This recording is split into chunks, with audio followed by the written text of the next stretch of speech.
Visit thriverealestateeducation.com for free video CE. You really can't go wrong. 24/7, 365. Do your CE right online. Hello, everyone. Jessica Peterson here. I am a real estate agent with the Luxure team brokered by eXp Realty and the founder of Simply Wow Agency. Today, on behalf of thriverealestateeducation.com, it is the only place that I'm aware of right now that has free education and continuing education for all of you amazing real estate agents out there. Today, I'm very honored and excited to have someone very near and dear to me. We've been friends very long time, Kevin. I was thinking about that. I believe now we're coming up on a decade. Yeah, I think it is about 10 years. We're still 21 at heart, right, Kevin? Absolutely. So speaking of dating, I know you're gonna laugh when I say this, and none of this is scripted, which is the way I like to roll and how I like to do things.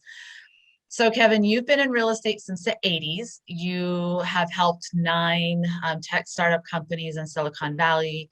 You've been a top leader in the real estate world. You and I both work at eXp Realty together. We coach together for agents who join us over at eXp Realty. You have an amazing big team, leadership. I'm always impressed by your story, and we're going to cover that today, how you moved to a brand new state. You only knew 2 other people and they're real estate agents, and you found out you had cancer after just moving there. You still pursued real estate, and 6 months later you did 30 some deals, and then 3 years later you closed 240 deals in 1 year. So you definitely are a leader in the real estate industry. We're going to share some insider golden nuggets for all of our listeners here at Thrive Real Estate Education. We're also going to have a conversation about how to select the right company, the right brokerage. I do have a training out there. I've had people say, Jessica, thank you.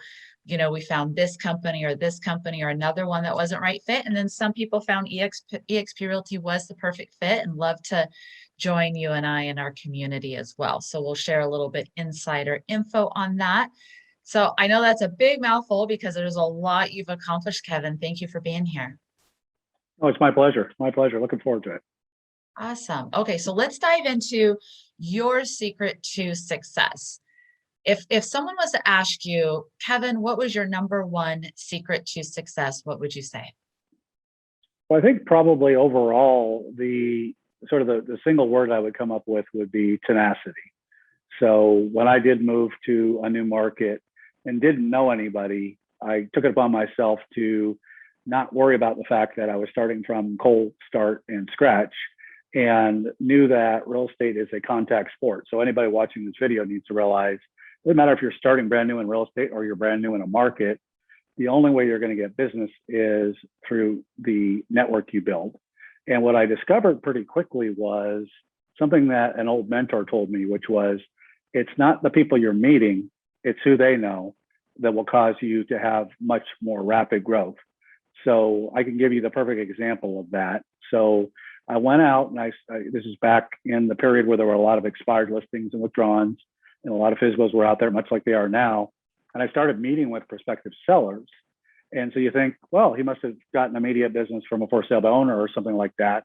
My very first listing that I took was across the street from a for sale by owner. The FSBO wasn't ready to list, but I was meeting 10 to 15 of them per week, along with every neighbor of the FSBO. So I was taking it upon myself to not just go look at a property, preview it like a lot of agents do, but meet a lot of other people. And so in the case of the very first listing I took, it was a neighbor across the street that had somebody doing some painting, and he was out mowing his lawn. And when I walked back out to my vehicle, I struck up a conversation with him, and he asked me, because he figured out pretty quickly I was in real estate, and he said, well, it's kind of interesting and ironic. I'm actually going to be putting the property up on the market. And I asked him, I said, have you already hired an agent? He said, no. I said, well, I'd like to interview for the job. When do you want to have it on the market? He goes, I'd like to be on the market by next week at the latest. And this was like a Wednesday. So I ended up booking an appointment with him, and I had my first listing from a neighbor just by going out and meeting a lot of people. So I think a lot of agents look for the perfect scenario, right? A friend or a family member or a sphere comes up with hey, we're selling our house. And they're very comfortable and very complacent, actually. And they're like, okay, that's a layup. I can go do that. And I'm here to tell you that that very first listing I took was a layup. He knew that I was out working that area. I was a professional. I'm out hustling. And I don't know that he interviewed any other agents. When I asked him about it, he said, no, I liked what you told me when you met me in my front yard. And I like what you talked to me about when I met with you to do the listing presentation. I was no reason for me to hire somebody else. So I repeated that pattern in a couple of different ways. And this is something that is more difficult now, but the same concept's available. I used to, and Jessica knows this because I've talked to her about it, I used to go preview properties. I set up a hot sheet in the MLS, and I would preview properties the same way I would go meet with for sale by owners. Like, be in and out of the property in less than 2 to 3 minutes. Want to get an idea about brand new listings. Harder in a low inventory market, but the same concepts are available. And then I would go to 5 neighbors across the street and 2 or 3 on either side. And I ended up about 6 months in having more business from these 2 strategies, meeting all the neighbors around properties I was previewing and or visiting that would be a FSBO or expired or anything else, and then making sure I met at least 5 to 10 other people. And so how do you increase your odds of doing that? Now, it's a low inventory market, so it's more difficult, but you want to do it during key times. What's a key time for residential real estate? Well, if it's not in a gated community where you can't get in and it's a regular neighborhood in a suburban area, do it during what I call school bus hours. If there are kids in the house, the parents, one of the 2 parents are home mid-afternoon. So I used to book a lot of my previews between 2 and 4 o'clock in the afternoon. And quite often I would find a much bigger group of neighbors that were available. And so I used a little bit of hacks, if you will, and tricks to make sure that I'm not knocking on houses that are empty. Because a lot of times what I found, and I've heard from agents are, well, if I'm going to go knock on some doors around a property I'm previewing or I'm in an area I'm looking at, there's nobody home. Well, when are you previewing? 9:30 in the morning, 10 o'clock in the morning. Well, usually if you think about a household that has kids, get kids off to school and then they go do errands and there's nobody home there. And when their kids are coming home from school mid-afternoon, they're there. And one thing you want to do in real estate, especially on the residential side, is you want to meet homeowners. And one of the best ways to do it is mid-afternoon during the week. Oh, wow. That's a huge gold nugget. So there's many gold nuggets out of that. One, I love how you were niched. 2, you basically said the more conversations you have, I know you've always said this, the more conversations you have, the more likely you're going to find someone who wants to buy or sell. And it may not be that person. For example, the for sale by owner, it may not be them. It may be someone else in the neighborhood or they know someone. So for example, I was out networking yesterday, and out networking, I met lots of people. Nobody there was looking to buy or sell, but one of the women said, oh, I actually do know of someone. So I'm going to go ahead and reach out to her and pass along your name. So somebody knows somebody along the way, right? Through all of that. You gave me an aha moment. So when I go show real estate, I showed real estate one day and I had this couple approach me on the street and they're like, are you a real estate agent? And we're looking, right? So people out and about.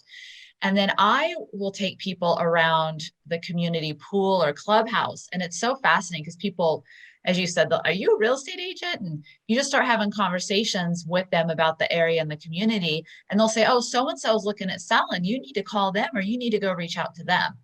So everybody in the community knows somebody and what they're looking at doing in the future. So I really like how you made it where you could be where people are going to be and to really time it just right. Well, there's that. And the numbers are, most people know 250 to 300 people. And it's not always just in the neighborhood. So one of the tricks is to give people context. So you could be pumping gas as a real estate agent, and you should be wearing your name badge or some way for people to identify it. And if somebody asks you a question about the real estate market, like, oh my God, I've heard the market's absolutely crazy now. How hot is it? Or whatever, is there any inventory? Are you seeing multiple offers? Whatever, they'll ask you some question. Give them an alternative choice for asking that and say, that's very interesting you're asking that. What I found is people are either genuinely curious about the market or they're trying to size it up because they're thinking about selling. And I would say to you, Jessica, which one of those fits you best? And then I'll tell you about the market. So I want to give people context. I love that. And, you can even sit at a coffee shop on your laptop, say, ask me about real estate, right? It's just being around others people and having conversations. Something else that's always really resonated with me, I know that you and I had the privilege to go ahead and teach at a real estate school together in person. And it really stuck with me how you said one of your mentors said it's not that complicated, right? You wanted to shadow him. It's so funny how many people say we want to shadow you, Jessica. It's not really that exciting in the sense of, half your day was going out there and generating leads, and the other half is working in the business. Do you want to talk about that a little bit more, Kevin? Sure. So I went and shadowed somebody in the West Coast, and literally I watched him talk to more people than most real estate agents talk to in a week in about 2 hours. He was working on the phone and talking to past clients and other people. And in his case, he was also calling expired and withdrawn listings. And he had his 2 listing appointments done before noon. And the rest of his day was just going to be some follow-up on some things and going on a listing appointment. And so I kind of crafted my schedule around something similar. And in my case, I would have most of my phone conversations done by mid to late morning. So if somebody was going to shadow me and they didn't get there early enough, they would be wondering why I had all this business, because I usually had most of my business done, probably more than most agents do in a week, every morning on each workday that I did that. And that was typically 4, sometimes 5 days a week.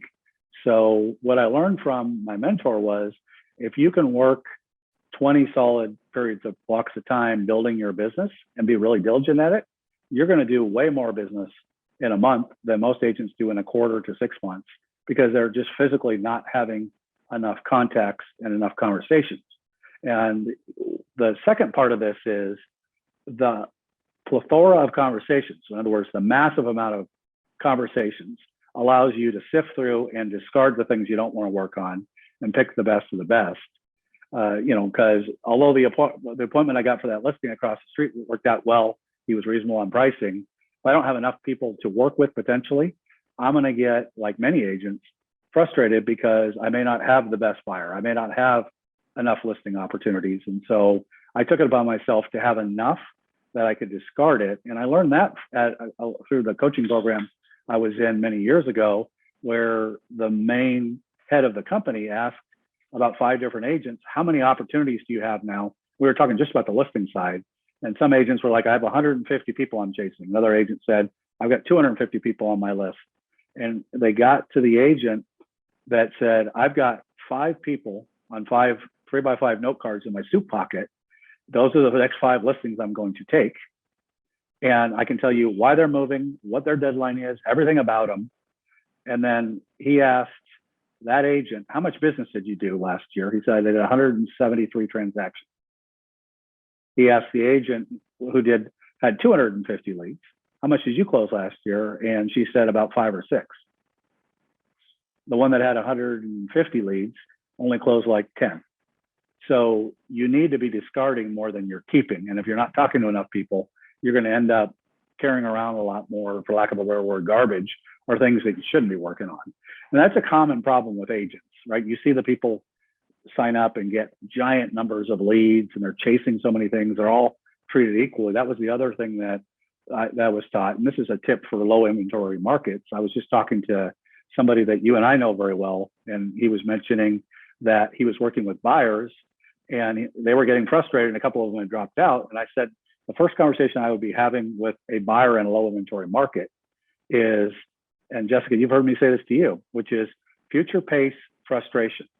You're potentially going to lose all of the first 3 or 4 properties that we try and write offers on. It may sell for way over list, and other things may happen. Our escalation clause may not be aggressive enough. They may tell us to waive the appraisal. What would your plan be if you have one, if that happened?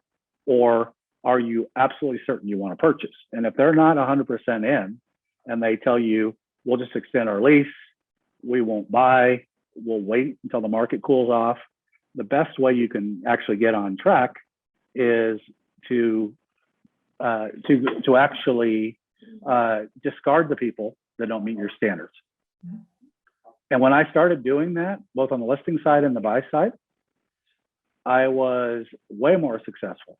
In other words, you've heard me tell the story, and it's a different market, but you can do the same thing.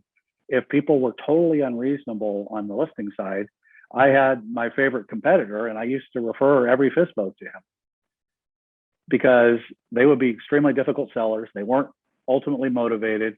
I had very little certainty that they would sell. And my coach at the time was just like, that is the craziest thing I've ever heard.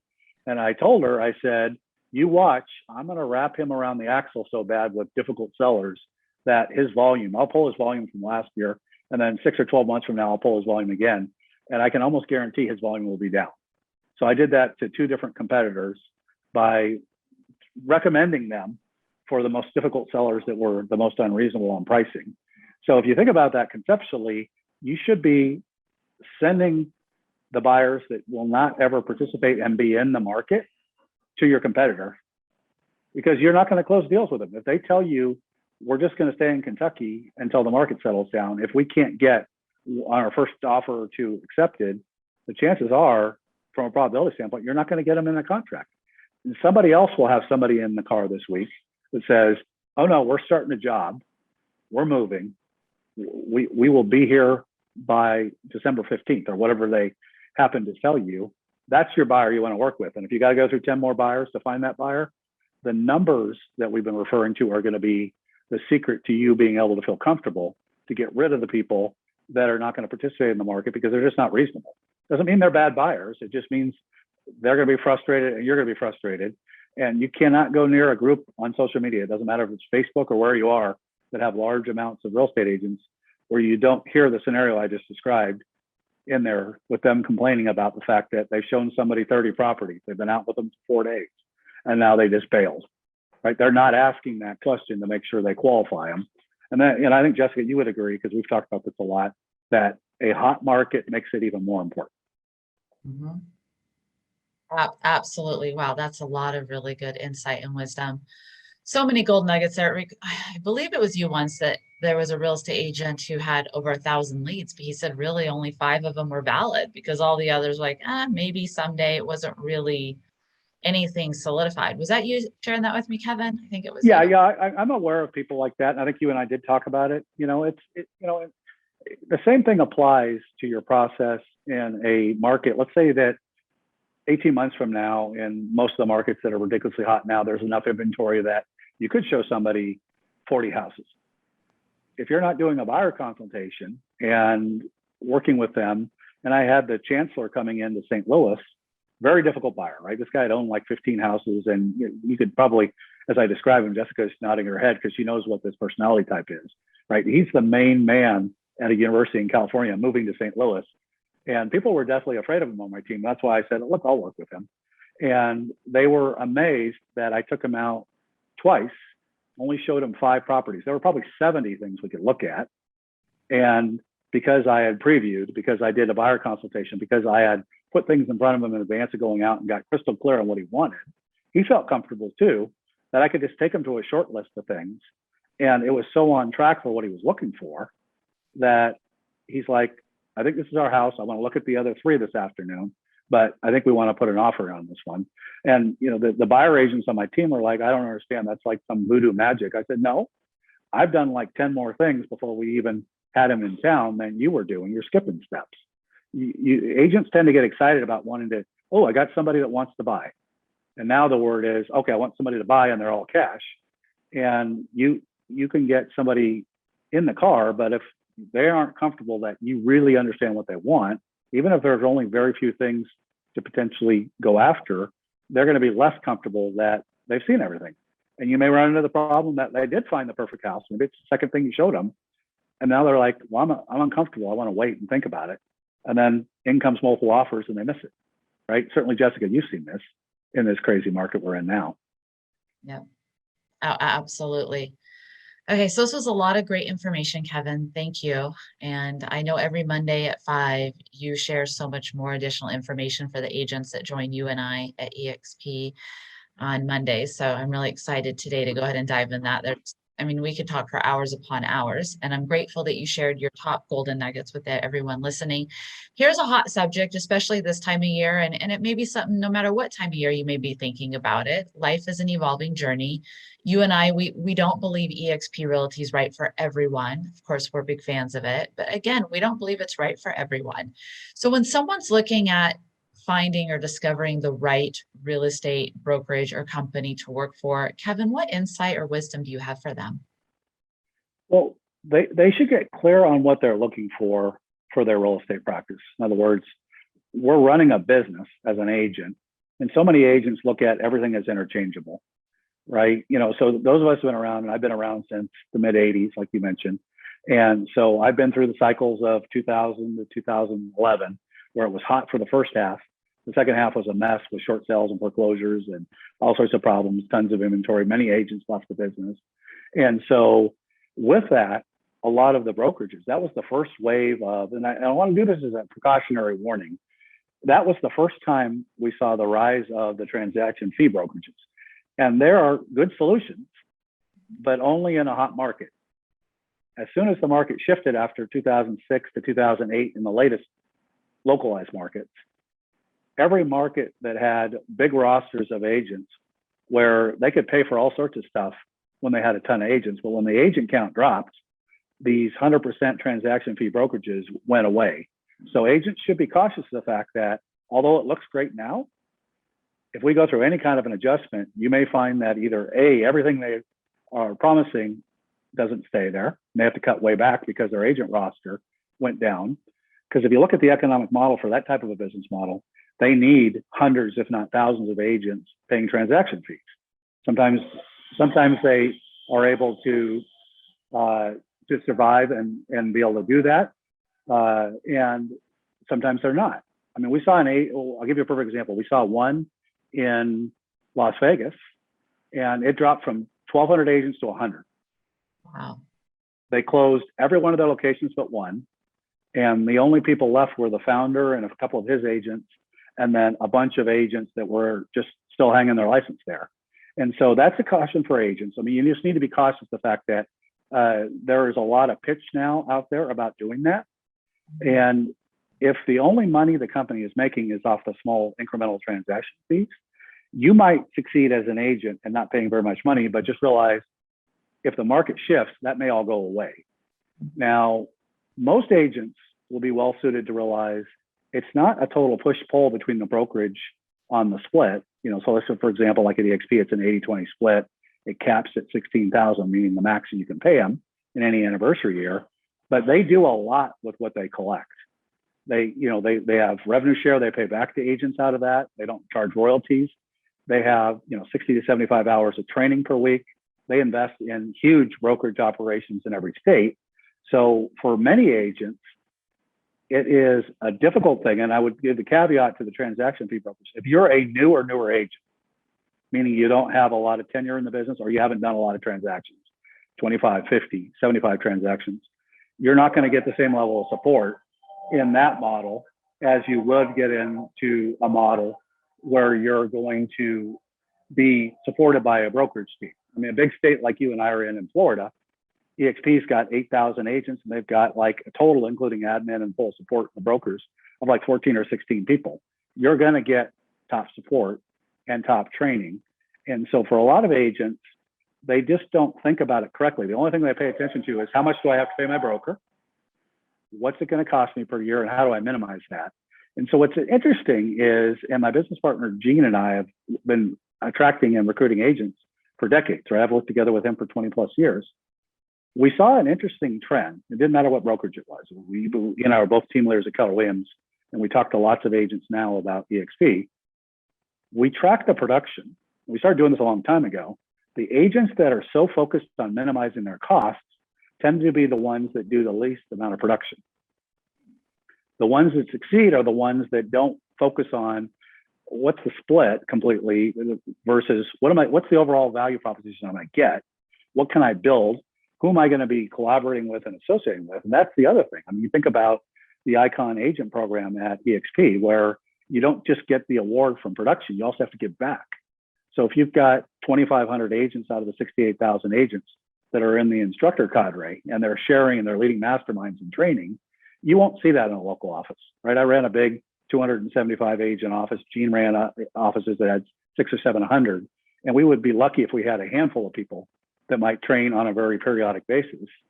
And that's very different than that. So for a lot of agents, I would encourage them to invest and take a deep dive and take a look at it and really ask the hard questions of what am I going to get out of this? And don't go down that path of how do I minimize what I'm paying? How do I pay the least? Because that's where you end up running into the biggest issue. Yeah, absolutely. And what I love about EXP is I don't want to work forever. I love the retirement plan. I've never met any other company with such a great retirement plan. And I love the health care options as well.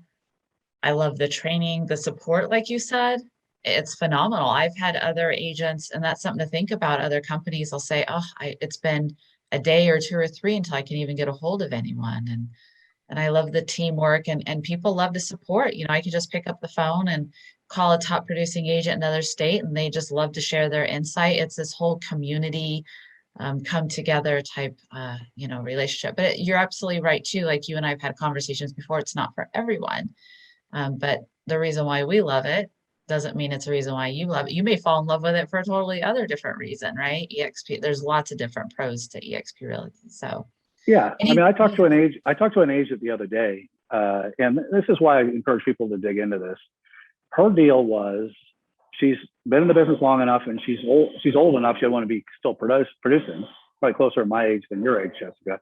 And she said, I'm doing this for the equity program, right? She's joining as of like December 1st, and she's like, I'm just going to keep producing. And she's a good producer, and I will probably do another 5, maybe 7 years of production. And I figure I can hit icon every year, and I will have a huge portfolio of stock just from doing the business I normally do. And she said, I can't get that anywhere else.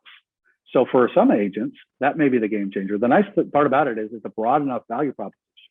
It's absolutely not for everybody, but you'll definitely see. And the secret sauce of the company is what you touched on, which is the collaboration, right? If you're an agent listening to this, for example, and you want to understand mega agent open houses, I saw just a few weeks ago, somebody posted they were a new agent to EXP. They weren't brand new to the business, but fairly new. And they asked about mega open houses. This is just an illustrative example. The first 2 comments were from Icon agents. One said she joined 2 months ago. She was from Remax. She used to be the national trainer and taught at the big conference yearly for her team or group. They were the experts on mega open houses. She said, I'll send you my system. Here's my mobile number. If you have any questions, contact me. The second one gave a link to the training that he did the week before on mega open houses. You just don't see that at companies. And if you think about it as an agent, back to what I said before, if all you're worried about is minimizing the expense, you're not focused on maximizing the revenue and the profitability that you can generate. And I would encourage you, regardless of whatever brokerage you go to, take a look at figuring out how to maximize your business. And that could also be maximizing it from an efficiency standpoint. Don't sit there and basically trying to figure out how to cut nickels and pennies, which might really put a cap on how much business you can do and how much wealth you can create. Absolutely. Okay. Wow. This was a lot of good information. Well, thank you, Kevin. And thank you for all of our listeners out there. Thank you for being a thriver. If you have any questions, feel free to reach out to Kevin or I. You can go ahead and reach out to either one of us on social media. You can also go ahead and find me at simplywowagency.com. And Kevin, thank you again. Thrivers, keep on thriving out there, and don't keep us a secret, okay? Have an amazing wow day, everyone. Bye-bye. Visit thriverealestateeducation.com.